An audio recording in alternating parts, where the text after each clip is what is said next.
Estamos en la editorial Realidades en un mundo cambiante, en donde nuestra meta es ser mejores. Aquí, en Exponiendo la Palabra. Aquí, en Exponiendo la Palabra. Bien, vamos a la editorial de hoy. Y en la editorial de hoy quiero hablar un breve resumen nada más, una breve retrospectiva del crecimiento de la iglesia primitiva. Para que veamos que no tiene nada que ver con los supuestos crecimientos de las congregaciones en la realidad de hoy. Todos sabemos que la iglesia comenzó en el año, todos sabemos que la iglesia comenzó con 120 personas. Hechos 1:15. Después en Pentecostés, tras el primer discurso de Pedro, se añadieron en ese mismo día 3.000 personas. Gloria a Dios. Hechos 2:41. Luego, tras curar al hombre cojo en el pórtico de Salomón, muchos vinieron a la fe y la iglesia siguió creciendo. Pues según el registro escritural dice creyeron y el número de los varones eran como de 5.000. Hechos capítulo 4, verso 4. Hasta ahí, mire qué extraordinario. De 120 a 3.000 y después pasaron a ser 5.000. Todos por una sola causa, que era predicar a Cristo. Ahí Pedro no le predicó de doctrinas, no le dijo que si diezmaban iban a prosperar, que vengan, que lo sigan, que ese era el ministerio verdadero, que vengan a la iglesia, que iban a tener para jugar, para divertirse. Predicó a Cristo. Mire el efecto de predicar a Jesucristo. Y con todo el poder del Espíritu Santo, porque tal cual estaban llenos del poder del Espíritu Santo. Recuerde que había descendido sobre los 120. Esa es la diferencia muchas veces. Una cosa es predicar lleno de poder del Espíritu Santo, que el Espíritu Santo introduce la palabra en los corazones y los convence de pecado y los trae a la verdad, porque eso es otro objetivo. ¿Nosotros a dónde los tenemos que llevar? ¿A quién le predicamos? Yo jamás les voy a decir, vengan al ministerio poniendo la palabra que aquí está la verdad, porque es mentira, yo tengo que predicar a Cristo, vengan a Cristo. Es a Cristo que tienen que ir, es a Cristo que tengo que llevarlos. Si Él es el que salva, Él es el que sana, Él es el que liberta, y con Él es el que debo tener una relación personal. Porque el cristianismo no se trata de otra cosa que no sea una relación personal. Así que todo esto traería consecuencia, ¿no? Pues al iniciar la persecución de la iglesia por parte de Saulo, de Saulo cuando vio, no puede ser, eran 120, ahora eran 3.120 y ahora son 4.000, algo tenemos que hacer para callarla. No puede ser que sigan creciendo esta secta, porque Saulo de Tarso decía eso, junto con todos los hipócritas de los fariseos y los escribas y los religiosos de siempre, porque hasta el día de hoy sigue habiendo religiosos. Ahora bien, los cristianos se esparcieron por toda la región y se acabó el evangelio, ya no empezaron a perseguirnos, pero no predicamos más nada, olvidémonos de todo. Eso dijeron, no. Y esto abriría la puerta a los gentiles. Este fue el caso de Felipe, que llegó a Samaria para anunciarles el evangelio de Jesucristo. Y según el registro, dice que recibieron a Felipe, Hechos 8, 4, 12. Entonces la iglesia siguió creyendo. ¿Y qué le prometía a Felipe para que ellos se convirtieran a Cristo? ¿Qué le prometía? ¿Qué predicaba la iglesia primitiva para que la gente aceptara al Señor Jesús como modo de vida, no como una religión? Aún sabiendo que estaban persiguiéndolo, porque es fácil predicarlo ahora que estamos en libertad, nadie persigue. Salvo los falsos evangélicos te persiguen por predicar la verdad. Pero bueno, saquémoslo de esos falsos que no nos importa. En aquel entonces te perseguían para matarte. Saulo de Tarso no te perseguía para darte un sermón y decirte, mirá, si te pesco la próxima vez, viste, predicando a Cristo, no voy a tener misericordia. No, te perseguía y te mataba. Sin embargo, ¿qué les predicaba para que ellos crecieran y se entregaran a Jesús? Porque era Jesús que ellos seguían después. ¿Sabe qué le predicaban? La verdad. La verdad. La verdad, sin ningún tipo de concepto propio y personal. Y ellos no distorsionaban. No sacaban fuera de contexto la palabra que Jesús le había predicado y le enseñaban las cosas que a ellos se les daban la gana. Hoy sacan de contexto la palabra. Lo que les gusta te predican, lo que no les gusta no existe.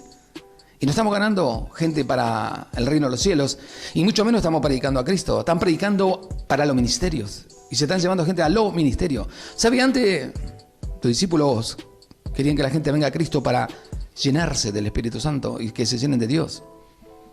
Hoy los ministerios predican para que se llenen de ellos, de lo que dice el pastor y de sus doctrinas que no tienen nada que ver con Dios. Entonces la iglesia siguió creciendo. Luego volvemos a encontrar a Pedro expandiendo más y más la iglesia Lida, donde según las escrituras, escucha bien, se convirtieron al Señor. ¡Wow! Hechos de los Apóstoles 9, 32 al 35. Posteriormente Pedro se dirigía a Jope, donde se menciona que muchos creyeron en el Señor tras lo acontecido con la discípula Tabita. Hechos 9, 42. Qué bárbaro, ¿no? Cómo los milagros hechos por el poder del Espíritu Santo también convencía a la gente, le vuelvo a aclarar, de seguir a Cristo. Era Cristo. No decían sigamos a Pedro, sigamos a Mateo, sigamos a Lucas, sigamos a Felipe. Ellos nunca se predicaron a sí mismos. Lean las 14 cartas Paulinas de Pablo. Él nunca se vanaglorió de nada. Y él nunca dijo, vengan a mí, o vengan al ministerio que yo estoy predicando. Pedro nunca dijo lo mismo. Ninguno de todos. Ellos predicaban a Cristo y decían que tenían que ir a Cristo, que tenían que conocer a Cristo y tenían que relacionarse con Él. ¿Cuándo perdimos el mensaje? ¿Cuándo cambiamos el mensaje? Cuando dejaron de tener fe y empezaron a mirar los billetes. Hoy es todo billete y doctrina de hombre. ¿Qué más? Gloria al nombre del Señor. Luego Pedro, gloria al nombre del Señor, se seguiría, gloria al nombre de Dios, predicando el Evangelio, y Dios seguiría obrando y ministrando, porque Dios nunca va a cambiar. Eso es lo bueno y lo importante en todo esto, que Él prometió estar con ellos, y lo más importante es que ellos estaban predicando la verdad, y al predicar la verdad es una de las más gloriosas manifestaciones del poder de Dios. Gloria al nombre de Jesús. Y el Espíritu Santo, dice la Biblia, ¿no? El Espíritu Santo añadía a los que habían de ser salvos, pero por sobre todas las cosas, el mismo Espíritu Santo, gloria al nombre del Señor, era el que los dirigía. Aleluya, gloria al nombre del Señor por eso. Y dice lo siguiente la palabra de Dios. Dice que luego Pedro seguiría su ministerio ahora en casa de Cornelio, donde muchos se habían reunido. Entonces Pedro presentándoles, ¿qué le presentaste, Pedrito? Contame, a ver qué le fuiste a predicar, el Evangelio de la prosperidad. No, dice presentando el Evangelio. Y mientras aún hablaba, o sea, Pedro estaba hablando, ni siquiera había orado, ni siquiera estaba diciendo, ahora Dios, caiga tu poder, ahora el nombre de Jesús convenció a Cornelio. No. Y mientras aún hablaba, ¿qué pasó? Dice, el Espíritu Santo cayó sobre todos los que oían el discurso. Hechos 10, 27, 44. Mira el poder de la palabra. Pedro solamente estaba diciéndole quién era Cristo, para qué vino, por qué y cuál era la causa.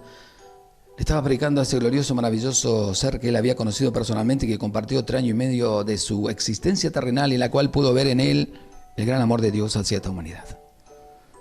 Y sabe, el Espíritu Santo nunca se va a tardar en hacer lo que tiene que hacer. Y dice, y el Espíritu Santo cayó sobre todos los que oían la palabra. Hoy en día pueden gritar, pueden saltar, pueden monear, y el Espíritu Santo brilla por su ausencia, porque no están predicando a Cristo con el motivo correcto. Muchos predicadores predican para hacerse ver, que ay, tengo elocuencia, tengo estudios, yo sé más que el otro, y gritan como si fueran Tarzán allá en la selva junto con la monachita. Pedro nunca gritó. ¿Sabe el que tiene poder del Espíritu Santo? No grita, no necesita grito, porque el Espíritu Santo se encarga. Luego tenemos a Pablo y Bernabé en Antioquía de Pisidia, donde presentaron el Evangelio delante de casi toda la ciudad, pero los judíos desecharon las nuevas de salvación, y según el registro escritural, los gentiles oyendo esto se regocijaban y glorificaban la palabra del Señor y creyeron. Hechos 13, 48. ¡Wow! No estaba todo perdido, los judíos no querían saber nada, pero había gentiles que sí. Y no solo eso, que creyeron. Cuando dicen creyeron, significa que aceptaron el Cristo de la gloria del Salvador, Sanador y Libertador.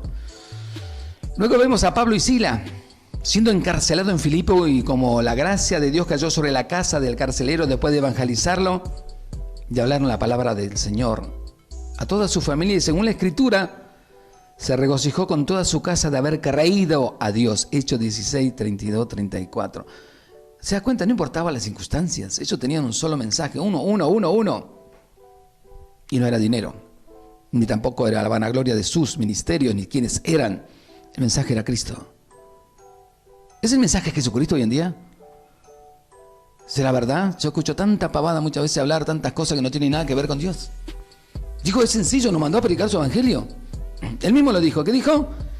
Id y predicad a toda criatura. ¿Qué cosa que prediquemos? El evangelio significa la buena nueva. La buena nueva es la buena noticia de que Dios aún quiere seguir tratando con el hombre. Que no importa lo que hayas hecho con tu vida, Dios tiene intenciones de seguir tratando contigo. Tiene el amor tan grande de que quiere ayudarte, restaurarte y quiere que vuelvas a ser su hijo. Porque por creación todos somos hijos de Dios, pero espiritualmente no lo somos. ¿Qué más pasó? Luego se trasladaban a Berea y vuelven a evangelizar en otra sinagoga donde muchos judíos vinieron a la fe. Y según la escritura, crecieron muchos de ellos. Y escuche, y mujeres griegas de distinción y no poco hombres. Hechos 17:12.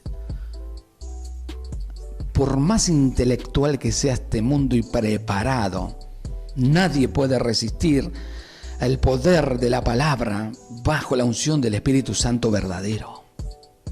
No de una verborragia de palabra que te quiere convencer y convencer. No existe. Ellos no se gastaron en eso. Lea las 14 cartas paulinas de Pablo. Jamás se gastó en tratar de convencer a nadie. Ni Pedro, ni Mateo, ni Marco, ni Lucas, ni Juan, ni Santiago. Nunca.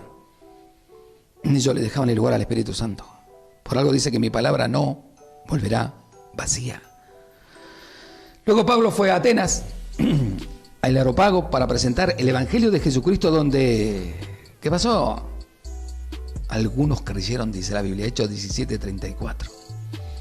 Ahora miren la sabiduría, ¿no? Porque había lugares donde eran muy idólatras y tenían imágenes ahí en un lugar enorme de todos clase de dioses y eran tan religiosos, porque eso hace la religión, que habían puesto un lugar donde decía el Dios desconocido. O sea, no sabían quién era ese Dios, pero por la duda, para no olvidarlo, yo decía, pongamos al Dios desconocido. Y ese Dios desconocido un día se hizo visible a través de la persona de Pablo, diciéndole, yo le he venido a predicar a ese Dios desconocido. Y era el Cristo, y es el Cristo de la gloria. Mire la sabiduría que te puede dar el Espíritu Santo para que vos uses lo mismo que los demás creen que no existe, vos lo utilicés para poder predicarle a ese Cristo que no conocen. Tendríamos que ser como Pablo, tendríamos que tener esa enorme sabiduría, pero esa sabiduría se adquiere viviendo para Dios, no para una persona ni una institución. Ahora, estos breves argumentos bíblicos no son todos. Nos muestra cómo la iglesia primitiva fue expandiéndose y creciendo gracias al propósito de Dios por medio de su siervo Pablo, que expandió el evangelio del Señor por todo el mundo greco-romano. Todo esto fue maravilloso hasta el año 70 después de Cristo, pues Jerusalén fue destruida, pero casi todas las revelaciones del Nuevo Testamento había sido terminada, incluyendo Apocalipsis, y ya circulaban entre la iglesia. A pesar de las persecuciones y los intentos de detener esta obra divina, la palabra de Dios fue expandiéndose, al igual que la fe, cumpliendo su propósito. ¿Sabe? Dios siempre va a bendecir su palabra para salvación a todo aquel que en Él cree. Y hoy en día que tenemos todos los recursos para predicar a Cristo, lo que menos hacen es predicar a Cristo. Siempre hay que echarlo con ministros.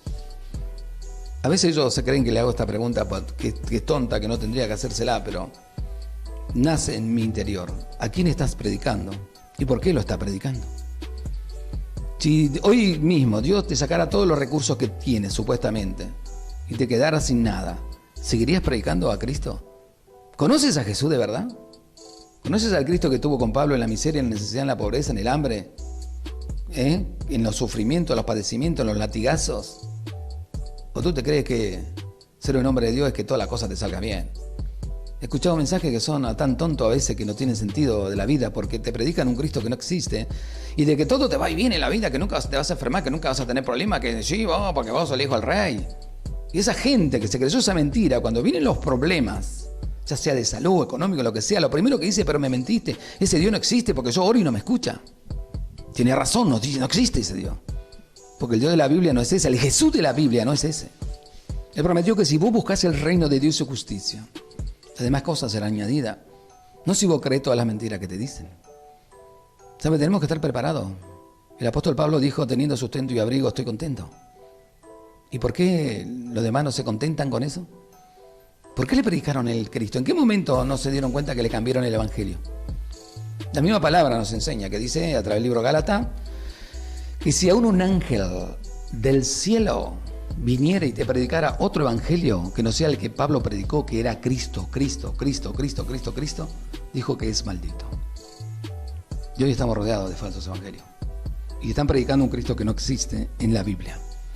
Así que tengamos cuidado, porque la iglesia va a crecer a medida que le demos lugar al Espíritu Santo en nuestra vida y que sigamos guiados a toda verdad y a toda justicia. Digo lo que dije el sábado anterior. Mi sueño siempre va a ser orar que algún día nos dejemos de dividir por las denominaciones y que nos creamos y nos unamos en un solo sentir. Que eso me recuerda a Chile. En Chile los pastores estaban todos peleados, cada uno predicaba su evangelio, lo que se daba la gana y lo que se ocurría. Hasta que un día Pinochet los metió preso a todos los pastores, algunos que no se veían y se querían mirar. Los encerró a todos en una cárcel. Qué grande, ¿no? Y ahí en esa cárcel los tuvo hasta el tiempo que Dios dijo, y ahí se empezaron a conocer y empezaron a descubrir que ninguno era más que nadie. Y descubrieron que estaban sirviendo al mismo Cristo y que no tenían por qué estar desunidos. Cuando aprendieron la lección, recién allí Dios tocó el corazón de ese dictador y lo soltó. Después de eso Chile vivió un periodo de jolgorio y alegría porque habían cambiado su mentalidad. Y yo pregunto, ¿Dios tiene que hacer eso con nosotros? ¿Dios tiene que hacer eso en la Argentina? ¿Meternos a todos presos y tenernos ahí hasta que aprendamos de que ninguno es más que nadie? Aprendamos a predicar al Cristo de la gloria basándonos en lo que la palabra de Dios dice.